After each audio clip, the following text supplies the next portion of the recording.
अगर आप शादीशुदा हैं तो इस वीडियो को अंत तक जरूर देखें, वीडियो को एग्जिट ना करें।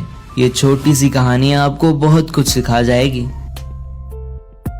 एक दिन जब मैं घर लौट कर आया, मेरी पत्नी लता ने मुझे खाना परोसा। मैंने उसे अपने पास बिठाया और उसका हाथ पकड़कर कहा, मुझे तलाक चाहिए। अगले दिन मैंने बहुत बुरा महसूस करते हुए एक तलाकनामा बनवाया, जिसमें मैंने उसके नाम घर, गाड़ी और मेरी कंपनी का 30% हिस्सा उसके नाम कर दिया। उसने तलाकनामा पढ़ा और उसे फाड़कर फेंक दिया और वजह पूछी कि आखिर क्यों मैं ऐसा कर रहा हूँ। मैंने उसके प्रश्नों का उत्तर नहीं दिया तो वो उदास हो गई। फिर मैंने हिम्मत करके कहा, मेरा अफेयर चल रहा है।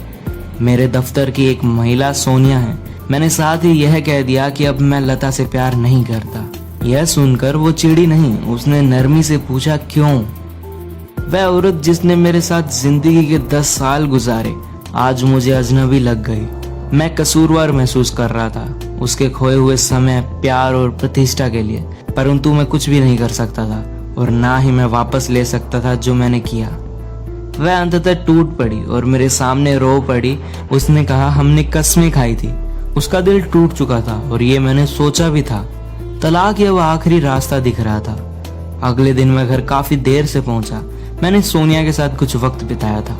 मैंने देखा लता ने कागज पर कुछ लिख रखा है। मैंने उसे उठाया तो उसमें तलाक के लिए कुछ शर्तें लिखी हुई थी। उसने मेरा सब कुछ लेने से इनकार कर दिया, परंतु यह शर्त रखी कि अगले 30 दिनों तक हम साधारण जिंदगी हमेशा की तरह ही जिएंगे। उसका कहना था कि हमारे बेटे की परीक्षा है और हमारे टूटे हुए रिश्ते की वजह से उस पर असर नहीं पड़ना चाहिए।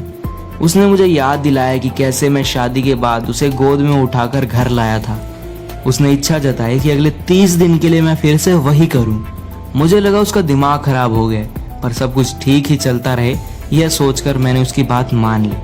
पहले दिन जब मैंने उसे उठाया तो हम दोनों ही अजीब महसूस कर रहे थे, पर हमारा बेटा बहुत खुश था। वह ताली बजा रहा था और गा रहा था, पापा ने मम्मी को उठाया। उसे देखकर मेरे मन को बहुत पीड़ा हुई। लता ने मुझसे कहा कि हमारे बेटे को तलाक के बारे में कुछ भी मत बताना। मैंने भी उसकी बात से सहमति जताई।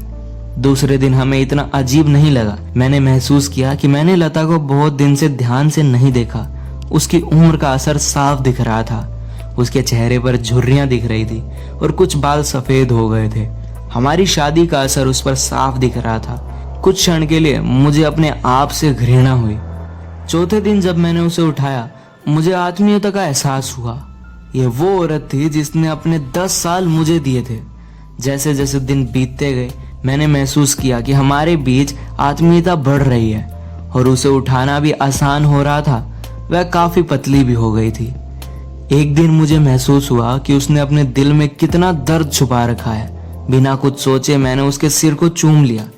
एक दिन सुबह मेरा बेटा आया और मुझसे कहा, पापा मम्मी को गोद में उठाकर बाहर ले जाने का समय हो गया।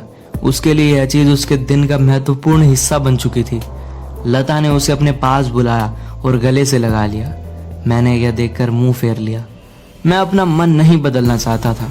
अगले दिन मैंने उसे बड़े आराम से उठा लिया और वो मेरे कंधों पर हाथ रखकर मेरे करीब आ गई, एकदम शादी वाले दिन जैसे। आखिरी दिन जब मैंने उसे उठाया तो मुझसे एक कदम भी नहीं चला गया। अब मुझे पता था कि मुझे क्या करना है। मैं सोनिया के घर गया और उससे माफी मांगी और कहा कि अब मैं उसके साथ नहीं रह सकता। मैं समझ गया था कि मैंने लता से शादी की है, कस्में खाई हैं। अब हमें मृत्यु के अलावा कोई भी अलग नहीं कर सकता। मैं घर लौटा। लता के लिए मैंने फूलों का गुलदस्ता लिया था और मेरे चेहरे पर बड़ी सी मुस्कुराहट थी। मैंने देखा कि लता मर चुकी है। उसे कुछ महीनों से कैंसर था। मैं सोनिया के साथ इतना खोया हुआ था कि मैंने लता पर ध्यान भी नहीं दिया। वो इतनी बड़ी बीमारी से अकेली लड़ रही थी। शायद इसी वजह से उसकी शर्तें इतनी महत्वपूर्ण थी। वो चाहती थी कि हमारे बेटे को लगे कि मैं एक अच्छा पिता हूँ और एक अच्छा पति भी। मृत्यु ने हमें आखिरकार अलग कर ही दिया। शादी एक पावन रिश्ता है। इसका मतलब यह है कि आप अपने जीवन साथी से अटूट प्रेम करो, बिना किसी शर्तों के, ताकि यह रिश्ता और भी खूबसूरत हो जाए। आज ऐसी कहानी बहुत से घरों में देखने को मिलती है। इसलिए पति पत्नी दोनों को सोचना चाहिए और एक दूसरे को वक्त देना चाहिए, ताकि आपके साथ कभी भी ऐसा ना हो। ऐसी अच्छी कहानियों को देखने और सुनने के लिए हमारे पेज को फॉलो जरूर करें और वीडियो अच्छा लगा हो तो शेयर जरूर करें।